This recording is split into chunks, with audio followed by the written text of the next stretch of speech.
सतनाम सत साहिब। बच्चों, क्लास शुरू करने से पहले आप अपने मन को एकाग्रस्त करिए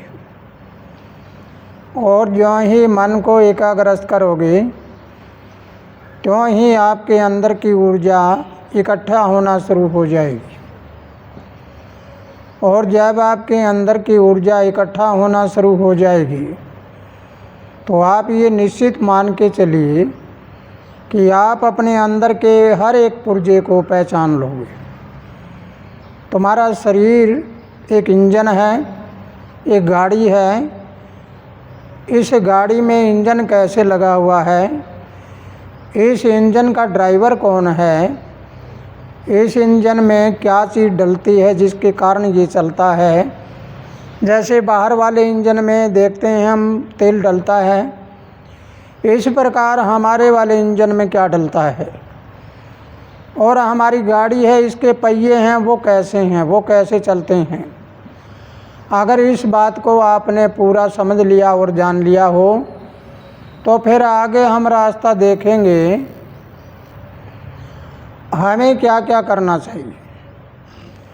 जिस रास्ते पे हम चलते हैं क्या वो रास्ता निर्मल है, क्या वो रास्ता स्वच्छ है, क्या वो रास्ता निर्भय है। इस प्रकार अगर हम सारी बातों की खोज करते रहेंगे तो हमारी मंजिल अपने आप तय होती रहेगी। बच्चों, मधुर स्वरों में, मधुर विचारधारा में और एक कड़वापन में बड़ा अंतर होता है। अगर हमारे अंदर एक लहर ऐसी जाग जाए जिस लहर के कारण हमारे हृदय से प्रेम का झरना बहने लग जाए। आपने पानी का झरना देखा होगा। जब पानी का झरना हमें देखते हैं उसमें हम क्या देखते हैं, उस झरना हमें क्या कहता है। झरना हमें ये कहता है कि जैसे मैं आपके ऊपर फव्वारा डाल रहा हूँ, जैसे तुम मुझे चलते हुए देख रहे हो, इसी प्रकार तुम्हारे हृदय में भी यही है। अगर तुम्हारा हृदय इतना कोमल हो जाए और इतना नम्रता, शीलता, संतोष, शांति से भर जाए तो उसमें प्रेम की धारा फूट पड़ती है।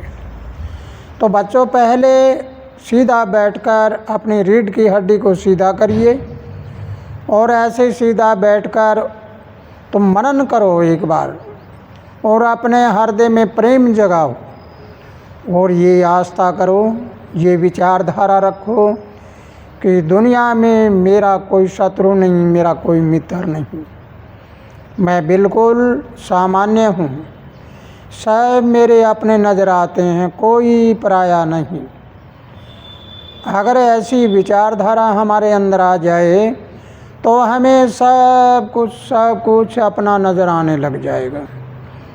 फिर तुम कहोगे कि हे प्रभु, आपने जो कुछ दिया वो सब बहुत अच्छा है, बहुत अच्छा है, बहुत अच्छा है। बच्चों, ये बात कहोगे तो आपके दिमाग से शिकायतें बाहर हो जाएगी। आपका दिमाग कभी शिकायतों में बोझल नहीं होएगा, नहीं तो आपकी दिमाग में हर समय शिकायतें भरी रहती है और शिकायतों के कारण आपका दिमाग कमज़ोर हो जाता है। और जब हमारा मस्तिष्क कमज़ोर हो जाता है तो आप सोचिए तुम्हारे इस शरीर और इस जीवन रूपी गाड़ी का संचालन करने वाला कौन है, चलाता कौन है। तुम्हारे शरीर को चला कौन रहा है, ये तुम्हारा मस्तिष्क। मस्तिष्क को कौन चला रहा है, वो प्रकृति चला रही है। उस प्रकृति को अगर हम छोड़ देते हैं, उसके रास्ते को बदल देते हैं तो फिर हमारे दिमाग को चलाता है संसार। जब हमारे दिमाग को संसार चलाएगा तो संसार की जो बातें हमने सुन लिया वही हम पकड़ लेते हैं और उन बातों को पकड़कर हम शिकायतों पे शिकायतें, शिकायतों पे शिकायतें, शिकायतों से भर जाते हैं।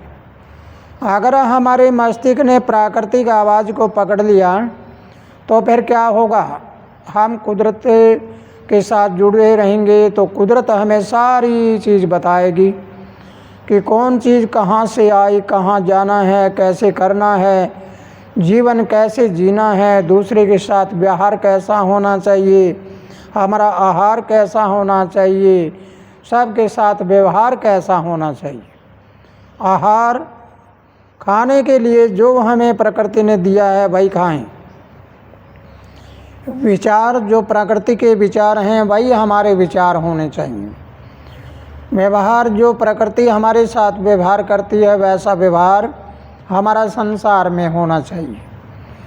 फिर तुम वो नहीं रहोगे जो तुम नज़र आते हो, तुम वो बन जाओगे जो तुम हकीकत रूप में अंदर से हो। कल वाली वीडियो में आपने सुना कि हर इंसान के चश्मा लगा हुआ है और वो चश्मा लगते लगते हमारे 10 प्रकार के चश्मे होते हैं। यानी हमारे शास्त्राल में दुर्गा माँ की शक्ति होती है, लेकिन बाहर वाली दुर्गा की नहीं, हमारे अंदर वाली दुर्गा। यानी शक्ति का नाम ही दुर्गा है जो दूर निगाहों वाली है, हमें दूर से निगाह आती है हर बात। तो बच्चों आइए आज आपको ये बताएंगे कि आपकी ध्यान क्रिया कैसे लगे, तुम अपने आप को पहचानो कैसे, तुम अपनी चश्मा को हटाओ कैसे। कौन सी चश्मा? रंगीन चश्मा। प्राकृतिक चश्मा है वो केवल एक सफ़ेद रंग की होती है और रंगीन चश्माएं होती है वो सब अनेक प्रकार की होती है। अब आपने संसार में भी देखा होगा कि बच्चे अनेक प्रकार की चश्मा लिए फिरते हैं और जब हम किसी की नज़र की चश्मा देखते हैं, जिसको नज़र देखनी हो वो सफ़ेद मिलती है लगभग। जब नज़र की चश्मा सफ़ेद है तो इसका मतलब क्या निकलता है? मतलब निकलता है कि सफ़ेद चश्मा से हमें हमारी नज़र, हमारी दृष्टि वो और ज़्यादा तेज़ हो जाती है और रंगीन चश्मा होती है उससे वही रंग दिखेगा जिस रंग की वो चश्मा है। तुमने कौन सा चश्मा पहन रखा है? तो आइए आज अध्ययन करके इसके ऊपर आपको एक ऐसा रास्ता बताया जाएगा जिस रास्ते पे चल के तुम्हें समय का ज्ञान हो जाएगा। तो बच्चों एक बार हम पूरा विश्लेषण करें इसका, हर बात को पहले मंथन करें। जैसे आप सुनते हैं कि पहाड़ को उठाकर समुद्र में डाला और समुद्र में डालकर शेष नाग का नेत्रा बनाकर और समुद्र को बिलोया गया, मंथन किया गया और फिर उसमें से 14 रत्न निकले। ये बाहर की बातें नहीं होती। बाहर वाले पर्वत को उठाकर समुद्र में कोई नहीं डाल सकता और बाहर वाले शेष नाग का मंथन कोई नहीं कर सकता, उसका वो बिलो नहीं सकता कभी भी। लेकिन ये शेष नाग हमारे अंदर है, शेष नाग हमारे अंदर हैं और ये पहाड़ भी हमारे अंदर है। अगर हम इसको बिलोएंगे तो इसमें से 14 विद्याएं निकलेगी और 14 विद्या निकलेगी तो 2 विद्या अलग रह जाती है, वो है ब्रह्मांड की। तो बच्चों ज़रा सुनिए कि सबसे पहले हम अध्ययन करते हैं कि 1 से लेकर 9 तक अंक है। इन अंकों का बहुत बड़ा रहस्य है और ये हमारे जीवन को बड़ा प्रभावित करते हैं। ये हमारे जीवन में बहुत सी बातें अपने आप बता देते हैं, ये हमें बहुत बड़ा विद्वान बना देते हैं। तो आइए हम शुरुआत करते हैं इसकी कि हम अगर अपने रास्ते को साफ करना चाहते हैं तो पहले हमें अपने आप का ज्ञान करना पड़ेगा। जब हम इस ज्ञान को लेते हैं तो सबसे पहला होता है 1 नंबर। आपने गिनती तो देखा है कि 1 से लेकर 9 और 9 के बाद एक जब 0 लगती है तब हमारी गिनती शुरू हो जाती है। आप ज़रा देखिए 1 नंबर किसको कहते हैं? हम कहते हैं सबका मालिक एक। इसका मतलब है परमात्मा दुनिया में पूरे ब्रह्मांड में एक ही है। जब परमात्मा का नंबर 1 है तो परमात्मा के साथ जुड़ी हुई हमारे अंदर कौन सी वस्तु है? वो है आत्मा। आत्मा परमात्मा के साथ जुड़ी हुई है। ऊपर चल के देखेंगे तो सबका मालिक एक परमात्मा, और नीचे देखेंगे शरीर में तो आत्मा परमात्मा दोनों विलय होकर हमारे अंदर एक नंबर ये सूर्य सवर का होता है। तो इसलिए सूर्य का संबंध यानी लाइट देने वाले का संबंध हमारी आत्मा से है, इस आत्मा का संबंध परमात्मा से है। तो इक्का सबसे बड़ा हुआ, एक नंबर सबसे बड़ा हुआ। फिर हम चलते हैं 2 नंबर पर। 2 नंबर हमारी बाईं सवर में होता है, ये चंद्रमा से संबंधित है। चंद्र का 2 नंबर होता है। चंद्र 2 प्रकार के होते हैं, 2 रूप होते हैं। यहाँ से नीचे देखते हैं तो ये संसार वाला मन यानी मन का 2 नंबर होता है, और ऊपर वाले मन में ब्रह्मांड का मन होता है। तो बच्चों इस बात को समझना है कि आत्मा केवल परमात्मा के साथ जुड़ती है, लेकिन हमारा मन जो पिंडी मन है वो संसार के साथ जुड़ता है, और ब्रह्मांडी मन है वो परमात्मा के साथ जुड़ता है।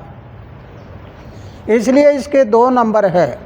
जब किसी विद्वान ने शुरुआत में इस नंबर को बनाया तो इसलिए बनाया गया कि चंद्रमा घटता और बढ़ता है, 2 पखवाड़े होते हैं इसके, और दोनों पखवाड़ों में कभी ये नीचे आता है कभी ऊपर जाता है, अर्थात कभी घटता है कभी बढ़ता है। लेकिन चंद्रमा न घटता है न बढ़ता है, ये केवल सूर्य की लाइट से कम और ज़्यादा होता रहता है। अब हमें देखना है कि सूर्य की लाइट से जब कम और ज़्यादा होता है तो हमारे शरीर में सूर्य कौन है? ये दायां सवर। दाएं सवर में कौन है? किसका प्रकाश है? आत्मा का प्रकाश। जब आत्मा का प्रकाश हमारे शरीर में ये सूर्य सवर के कारण है तो इससे ही तो मन चमकता है। आत्मा की लाइट से मन चमकता है। जब ये आत्मा हमारे पिंडी मन के साथ जुड़ जाती है तो हम पिंड की बात करने लग जाते हैं, संसार की बातें करने लग जाते हैं। जब ये हमारी आत्मा ब्रह्मांडी मन के साथ जुड़ जाती है तो ये परमात्मा की बातें करने लग जाती है। अभी मन को मनाना है। अगर मन को मनाकर चलेंगे, मन को कहेंगे कि ये मन तुम मेरा बड़ा साथी है और तुम मेरा साथ दे। जब आप खाना खाने बैठते हैं तो भी मन को कहिए कि ये मन मैं तुझे ये खाना खिला रहा हूँ, तू जरा मेरा साथ दे। नहाने बैठते हो तब भी मन को कहो कि ये मन मैं तेरे साबुन लगा रहा हूँ, मैं तुझे नहा रहा हूँ, तू मेरा साथ दे। मन के साथ इतना प्रेम कर लो, इतना प्रेम करो कि वो मन एकदम से पिघल जाए और मन में प्रेम जाग जाए। प्रेम जागते ही वो मन आपको ऊपर ले जाएगा। जब मन ऊपर चला जाएगा, ब्रह्मांडी मन बन जाएगा तो ब्रह्मांड की बात करने लग जाएगा।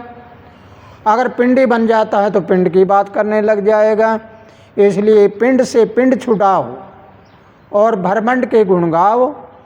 अगर हम ब्रह्मांड की बात करते हैं तो ब्रह्मांड हमारे साथ हो जाता है।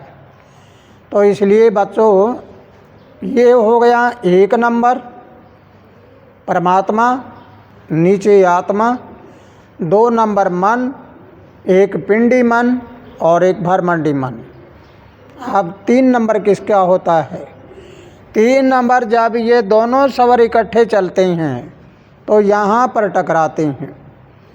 यहाँ पर टकराते हैं तो दोनों मिलकर ज्ञान पैदा करते हैं।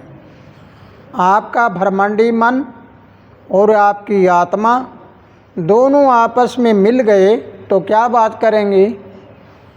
दोनों अगर मिल गए तो वो सतगुरु की बात करेंगे। सतगुरु कौन होता है? वो सत की ताकत जो ब्रह्मांड को चला रही है उसे हम सतगुरु कहते हैं, न कि किसी देह को। अब ये सतगुरु की ताकत है और नीचे देखते हैं तो ये गुरु की ताकत आ जाती है। तो बच्चों 3 नंबर हमारी जब सुखमना बनती है, यानी दोनों स्वर बराबर चलें, बराबर चलने के बाद यहाँ पर टकराते हैं, तो फिर ये सतगुरु के साथ संबंध हो जाता है। जब 3 नंबर का संबंध सतगुरु के साथ है और ये नीचे की ओर आ जाए, सतगुरु वाली ताकत नीचे ब्रह्मांडी मन की ओर आ जाए, तो फिर क्या बन जाता है?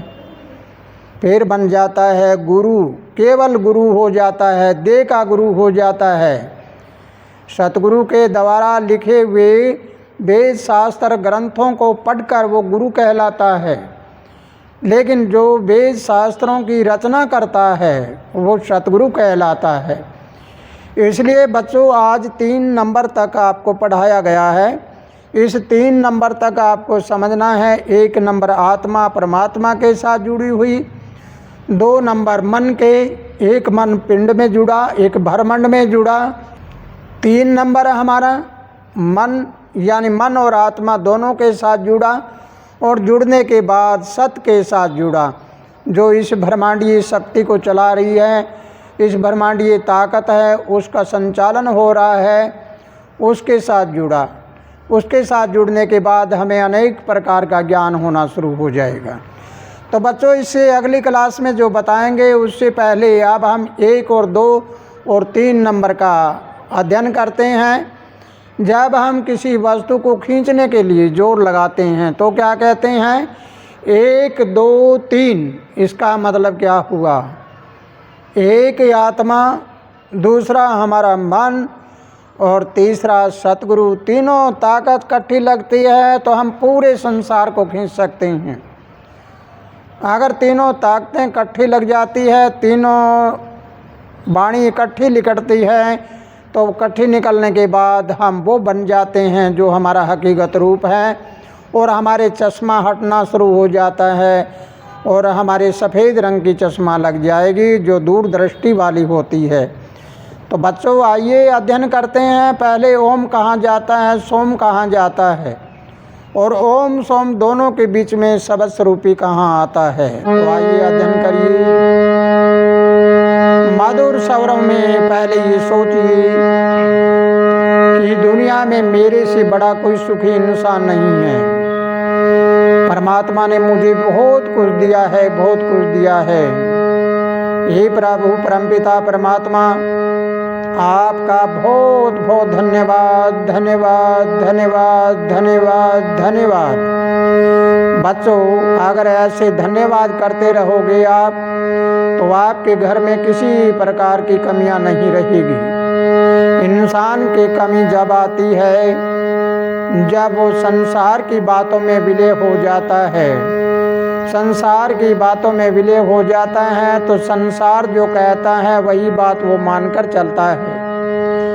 अगर वो सतगुरु की बात को मानकर चले, प्रभु की बात को मानकर चले, इस ब्रह्मांड की और प्रकृति की बात को मान के चले, तो फिर वो हर बात मर्यादित तौर से बोलेगा और अपना दीन ईमान बनाए रखेगा। दुनिया 4 कारणों से बसी थी, दीन ईमान मतलब और जहान। आज दीन ईमान सोए हुए हैं, इंसान ने दीन ईमान खो दिए हैं, मतलब और जहान खड़ा है। अपने मतलब की बात करते हैं और मतलब निकाला और चलते रहे। इसलिए बच्चों, हमें मतलब और जहान से दूर रहना है और दीन ईमान पर आ जाना है। दीन ईमान का मतलब क्या होता है ये भी समझ लेना है। दीन का मतलब होता है वो दयाल, जो सबके ऊपर दया बरसाता है, जो प्रेम का एक सागर है, उसको हम दीन दयाल कहते हैं। और ईमान क्या होता है? ईमान होता है हमारी ईमानदारी, जो हमारे अंदर ईमानदारी हो। जिसने जो कुछ किया, जिसने जो दिया, उसके साथ हम अच्छा व्यवहार रखें। प्रभु ने हमारे सब कुछ दिया, हमें बहुत कुछ दिया है परमात्मा ने। हम अपने ईमान को बनाए रखें, ईमान कभी मत गंवाएं। ऐसी विचारधारा करके अब हम शुरुआत करते हैं कि जब बच्चा जन्मता है तब पहला श्वास शुरू होता है, तो पहला ये दायां स्वर शुरू होता है, ये हमारी आत्मा पहले प्रवेश होती है। तो आइए आत्मा ओम के साथ जुड़ी हुई है। ओम का अध्ययन फिर करते हैं।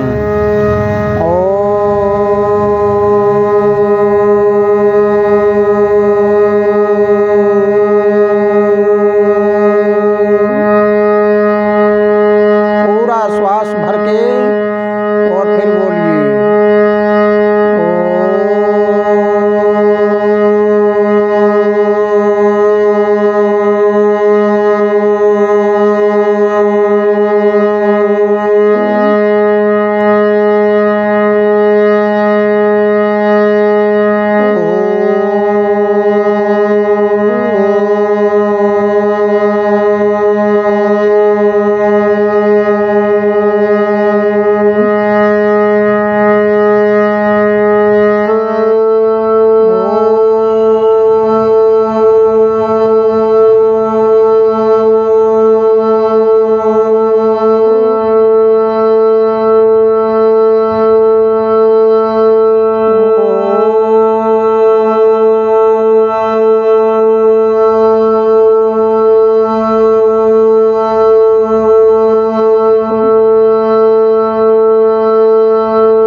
ब्रह्मांडी मन के साथ जुड़ी हुई है।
अपने घरों में बैठकर लगातार आप 10-15 मिनट के लिए अगर ये ध्यान करते हैं तो आपका दिमाग बिल्कुल शुद्ध हो जाएगा। जब हमारी आवाज़ ऊपर जाती है तो हमारी खोपड़ी को साफ करती है, वो ब्रह्मांडीय आवाज़ होती है, और नीचे रहती हैं तो वो पिंडीय आवाज़ होती है। आप देखते हैं कि संसार में क्या हो रहा है। जब इंसान की मृत्यु होती है तो उसका पिंड दान वगैरह करते हैं कि ये शरीर है, ये हमारा पिंड है, और ब्रह्मांड का दान कोई नहीं करता। ब्रह्मांड का दान होता है जिंदा जी, और पिंड का दान करते हैं मरने के बाद। आपने सुना है सूतक और पातक होता है। सूतक और पातक दो चीज़ होती है। इसी प्रकार सूतक का मतलब होता है अशुद्ध हो जाना, और पातक का मतलब होता है जिस चीज़ को पाकर उसको चलता किया, यानी उसका विधि विधान क्रियाक्रम करके और साफ कर दिया। तो इसलिए बच्चों, अगर ये बात आपको समझ आई है तो पहले ये सोच लेना है और विचार करना है कि जीवन में और कुछ नहीं। जीवन जीना आसान नहीं है, लेकिन इसको आसान बनाना पड़ता है। हम चाहे कितने ही अच्छे ड्राइवर हो, दूसरों से बचना है हमें। हम तो सही चल रहे हैं लेकिन दूसरे हमें गलत कर सकते हैं। इसलिए ध्यान अपनों का रखना है। सबसे पहला ध्यान है अपने विचारों का।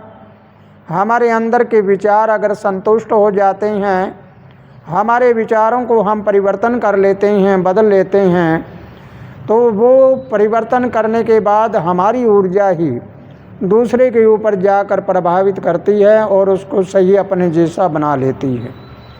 तुम कहीं भी बैठते हो, ध्यान रखना 9 फुट दूर तक हर एक इंसान की विचारधारा उसके ऊपर प्रभाव डालती है।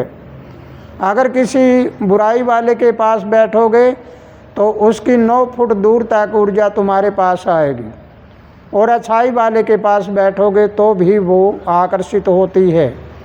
ये दुनिया में सभी चीज़ें आकर्षण है, खिंचाव चल रहा है, और इस आकर्षण को हमें समझना है। आकर्षण ताकत को अगर आपने समझ लिया तो हम भी आकर्षण है और ये ब्रह्मांड भी आकर्षण है। छोटे से छोटा कण और बड़े से बड़ा पिंड एक दूसरे के गिरद घूम रहा है, चारों तरफ घूमते हैं, चक्कर काट रहे हैं सभी के सभी। इस चक्कर को हमें समझना है और हमें जानना है। तो बच्चों, अगर ये वीडियो आपको समझ आई है तो इसको ज़्यादा से ज़्यादा लोगों तक शेयर करिए, और शेयर करने से पहले लाइक करना मत भूलिए, और अपनी विचारधारा को कमेंट बॉक्स में ज़रूर लिखिए, ताकि तुम्हारे दिमाग से हर बात पूरी तरह से अच्छी बातें जमा हो जाए और बुरी बातें निकल कर चली जाए। अब इनसे जुड़ी हुई बातें आपको कल बताऊंगा कि दुनिया में ब्राह्मण कौन है, 4 वर्ण क्या होते हैं। इन 4 वर्णों में फंसकर अपनी भक्ति को हम समाप्त कर रहे हैं। वर्ण होते क्या हैं? वर्ण हर इंसान के अंदर होते हैं, बाहर नहीं। इसलिए बच्चों, इस वीडियो को सुनकर आप अध्ययन करिए, मनन करिए, और अपने ब्रह्मांडी मन के साथ अपनी आत्मा को जोड़कर और सतगुरु के साथ, यानी उस परम शक्ति के साथ जोड़े रखिए। इसी के साथ खुशहाल रहो, आनंद करते रहो, आपका जीवन मंगलमय रहे, भाईचारा बनाए रखो और सब जगह संतुष्ट रहो। सत साहिब, सतनाम।